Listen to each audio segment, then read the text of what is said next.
Welcome to Frequency Matters, the RF and Microwave Update series. I'm Pat Hindle. I'm here with my co-host Eric Heim. As you can see, it's our annual holiday episode. So Eric, what's your favorite thing about the holidays? Well, it's got to be all the great movies. And of course, my favorite is Die Hard, which is absolutely a Christmas movie. Yes, some would disagree, but I totally agree it is a Christmas movie. But did you know there were some alternate takes of that film? Wait, what? I pulled them out. Let's take a look at that now. If you are what I think you are, then you'll know when to listen, when to shut up, and when to read Microwave Journal. The following people are to be released from their captors. In Canada, the 5 imprisoned leaders of Liberté de Québec. In Sri Lanka, the 9 members of the Asian Dawn. I read about it in Microwave Journal. When these revolutionary brothers and sisters are... But what do you want with Microwave Journal, Hans? I already read them. Or did I? Yeah, that's excellent. I'm surprised they didn't use those alternate clips. I think I like them better. So Pat, what's your favorite Christmas movie? Mine is It's a Wonderful Life. You cannot beat the classics. No, you can't. And did you know that they are also using some alternate clips in that movie as well that mentioned Microwave Journal? I did not. Let's take a look. I see a flying carpet, huh? Yeah. I don't suppose you'd like this old second-hand job, would you? Ah, you're talking. Gee whiz, I could fit a lot of Microwave Journals in this. How much this cost? No charge. That's my trick here, Joe. It sounded like you said no charge. That's right.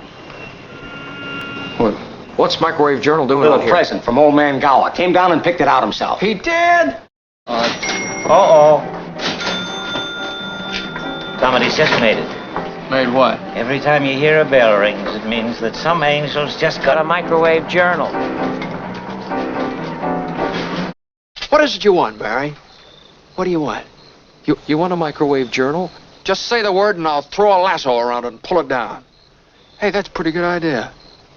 I'll give you a Microwave Journal. I'll take it. Then what?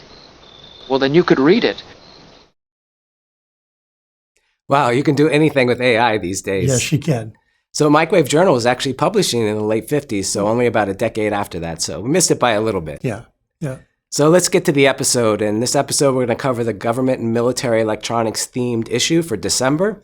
And we talked about the technical articles in the previous episode, but as a reminder, the cover feature is Countering the Evolving UAS Threat, and that's by SPS Communications Technology. And wow, what a timely article with all the drones that are being sighted in New England area, and also the drone warfare that's going on in the Ukraine-Russian war.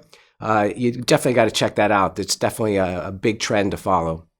And so what do we have for product features? Well, we had 3 in the issue, Pat.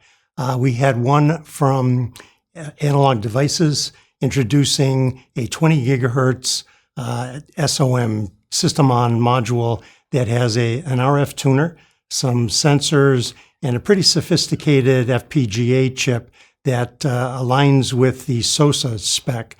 And so what they're hoping to do with that is to speed up EW and radar design. We had Benchmark introducing a family of SMT filters at Ka-band, and the article gets into some of the design and manufacturing challenges that are kind of inherent at that band.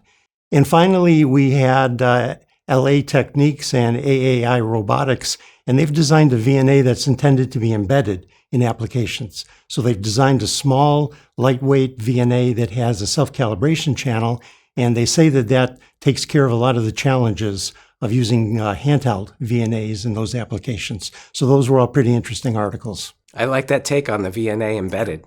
So we had 2 tech briefs. One was from Aerovant. They have test chambers to 110 gigahertz now. And we also had a 600-watt SSPA from Exodus Advanced Communications. And so turning to the news, you and I had a nice briefing with AMD. They're releasing their next generation of the Versal System-on-Chip series. And this is really capable. The RF direct conversion will be to 18 gigahertz now. And the amount of compute power and DSP performance on it is amazing. There's a ton of specs, so just go check it out online. And then keeping with the government and military electronics theme, Raytheon announced a follow-on contract for $590 million for the next generation mid-band jammer.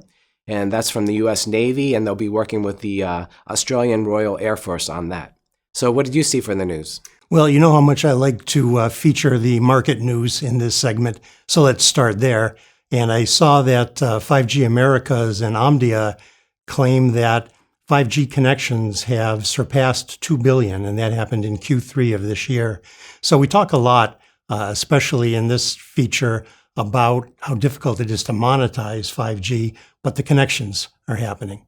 And to switch gears just a little bit and talk about products, I see that Mercury has expanded their family of direct RF DSP products. And these latest products will get to 32 gigahertz direct RF sampling and up to 64 gigasamples per second sampling rate. So pretty impressive.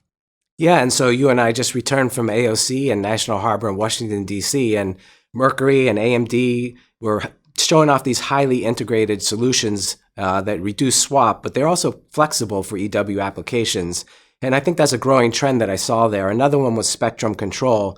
They're using the 3D class process to make compact filters and put those into their modules. So all those semiconductor companies, even like BAE, L3Harris, Altera, they were all there showing off that type of integration.